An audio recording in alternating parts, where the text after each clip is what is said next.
नमस्कार मित्रों, मैं एसवी भारद्वाज आपका एक बार फिर से अभिनंदन करता हूँ। ज्योतिषी चर्चा में आज हम राहु की चर्चा करेंगे। वृषभ राशि के ऊपर जाते जाते क्या देकर जाएंगे राहु।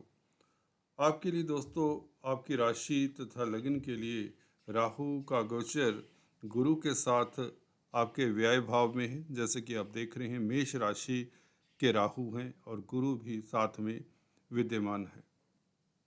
राहु हालांकि 30 अक्टूबर को आपके लाभ भाव में 11वें भाव में गोचर करने लगेंगे, परंतु तब तक ये राहु किस तरह का फल देते हैं और मृत राहु क्या है बेसिकली, इसकी चर्चा करेंगे।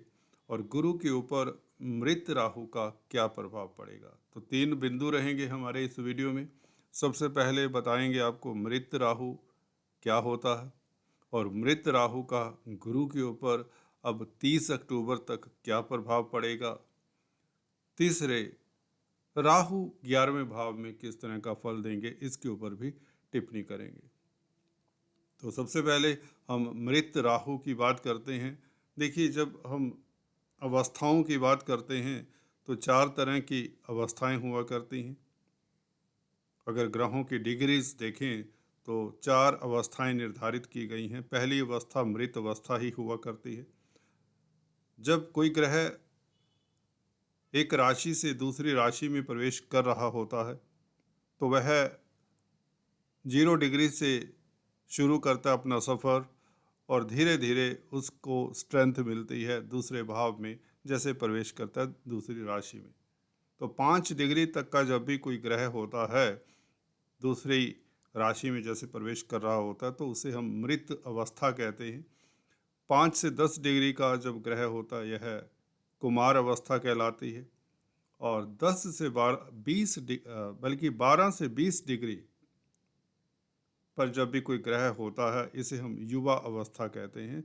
और इस अवस्था या इन डिग्रीज के ऊपर जब भी कोई ग्रह होता है, तकरीबन यह ग्रह भाव मध्य पर होगा।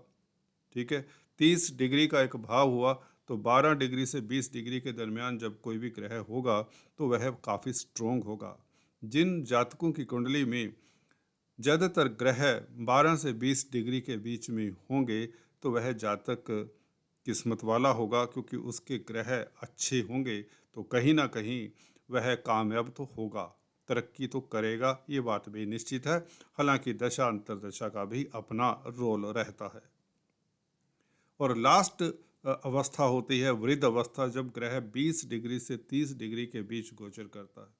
तो इन अवस्थाओं के आधार पर ग्रहों को बलाबल मिलता है। और भी कई तरह के बल होते हैं, जैसे स्थान बल है, दृक बल है, षडबल कई तरह के बनते हैं। षडबल बनता है कई तरह के बलों से युक्त होकर, तो उसकी चर्चा हम कभी फिर करेंगे। आज इतना बताना चाहूँगा, मृत राहु 2 डिग्री पर है। 5 डिग्री पर यह प्रवेश किए थे 2 महीने तकरीबन पहले, और अब तो मृत के भी मृत कहें, बल्कि भाव संधि के पास हैं और 11वें भाव के नज़दीक पहुंच चुके हैं। और इसका मतलब ये हुआ, राहु अब अति कमज़ोर है। जिन जातकों की कुंडली में 1-2 डिग्री पे या 0 डिग्री पर कोई ग्रह होता है, आपने देखा होगा ऐसे ग्रहों की दशा अंतरदशा कष्टकारी भी हुआ करती है, भले ऐसे ग्रह कितने ही अच्छे क्यों ना हो कुंडली विशेष के लिए। तो डिग्रीज का भी काफ़ी बड़ा रोल होता है, मैंने अक्सर पाया है। तो राहु आप लोगों के भाव संधि के आसपास गोचर कर रहे हैं। आज अगर देखें 2 डिग्री पर है राहु और गुरु 20 डिग्री पर है, तो तकरीबन 18-19 डिग्री का इनका डिफरेंस हो चला है। तो गुरु के ऊपर कोई प्रभाव प्रैक्टिकली तो नहीं है, और थ्योरेटिकली जी हाँ, एक ही भाव में है, दोनों जैसे कि दिखाया है 12वें भाव में है। तो जानते हैं, फलादेश की बात करते हैं, आपको इंतजार होगा इस तरह की स्थिति में 2 ग्रह हों, युति में हों, राहु और गुरु युति में तो हैं, तो गुरु के ऊपर क्या प्रभाव पड़ेगा? बिल्कुल जीरो होगा राहु का। प्रैक्टिकल पर्पसेस के लिए राहु का अब गुरु के साथ कोई लेना देना नहीं है, हम सीधे तौर से मोटी लैंग्वेज में ये कह सकते हैं। तो गुरु आज़ाद हुए समझे, आज़ादी का मतलब गुरु का 11वें भाव का मालिक 12वें भाव में अगर आज़ाद होता है तो क्या होगा? देखिए, पहले तो आप ये समझे कि जब अ, लाभ भाव का मालिक 11वें भाव में हो 11वें भाव का मालिक जब व्यय भाव में होगा, 12वें भाव में जो कि हानि का भाव है, तो आपके लाभ की हानि होगी या आपकी इनकम में अवरोध आता है।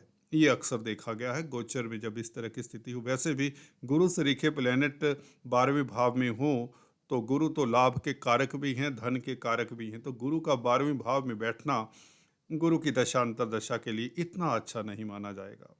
तो यहाँ पर गोचर के लिए भी कुछ ऐसी स्थिति रही, परंतु अब राहु का दोष तो नहीं है। गुरु चंडाल दोष जिसे कहते हैं वह तो बिल्कुल छिन्न भिन्न हो चुका है। प्रैक्टिकल पर्पसेस के लिए देखें, हालांकि यह 15 जून से काफ़ी इसका प्रभाव कम हो चुका है, क्योंकि गुरु उस वक़्त युवा हुए थे। 15 जून को 12 डिग्री पर पहुँचे थे गुरु। तो जब भी कोई ग्रह स्ट्रोंग होता है तो दूसरे साथी प्लेनेट का प्रभाव उसके ऊपर थोड़ा कम ही पड़ता है। तो गुरु की आज़ादी अब पूर्णतः में होती है, या यूँ कहें राहु से के पाश से साफ लफ्ज़ों में कहें, गुरु आज़ाद होते हैं। गुरु का प्रभाव अब कुछ बेहतर हो जाएगा, या यूँ कहें आपके नुकसान, आपके जो खर्चे हैं, फजूल खर्चे हैं, उसमें कमी होगी। अगर आप निवेश करते भी हैं तो अब किया हुआ निवेश आपको नुकसान नहीं देगा। ये बात भी आप ध्यान रख लीजिए। अगर आप चिंतित थे कि आपके लाभ भाव का मालिक अभी 12वें भाव में हैं, जो कि 30 राहु के साथ रहेंगे 30 अक्टूबर तक, और गुरु तो यहाँ पर रहेंगे 1 मई 2024 तक। तो ये नहीं कह सकते कि आप को हानि ही होती रहेगी 2024 तक, मई तक, 1 मई तक।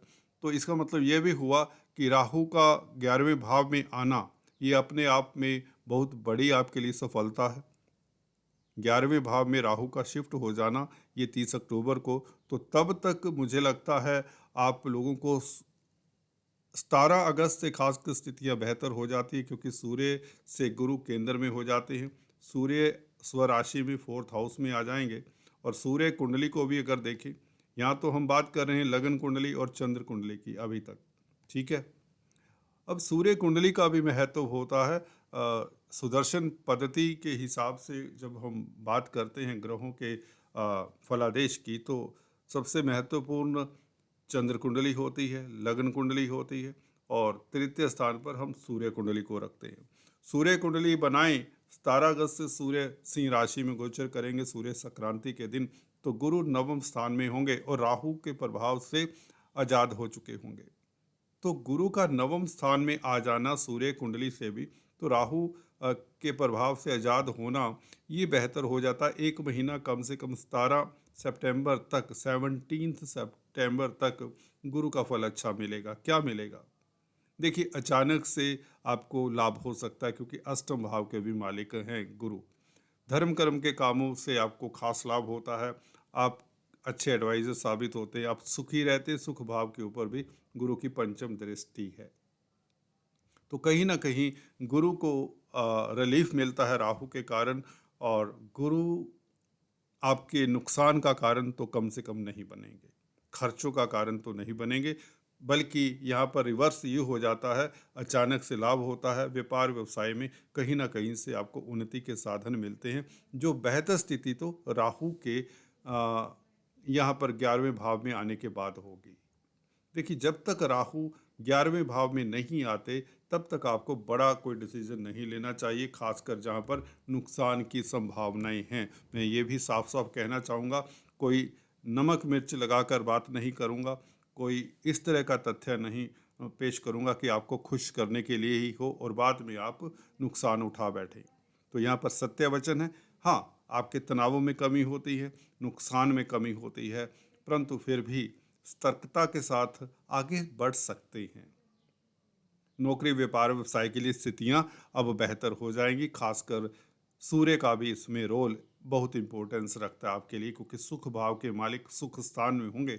व्यक्ति सुखी रहेगा तभी। सुखी कब रहता है? जब आपके कार्य गतिशील होते हैं, जब आपके नुकसान पलग होते हैं, जब आपके रिश्ते मधुर होते हैं, जब आपको भौतिक सुख मिलते हैं, जब आप आराम की स्थिति में होते हैं, जब आपका स्वास्थ्य उत्तम होता है। गुरु का ये प्रभाव केतु के ऊपर और सिक्स्थ हाउस के ऊपर रहेगा, तो केतु भी यहाँ पर शुभ फलदायी हो जाएंगे। केतु आपके लिए बहुत अच्छे हैं अभी भी।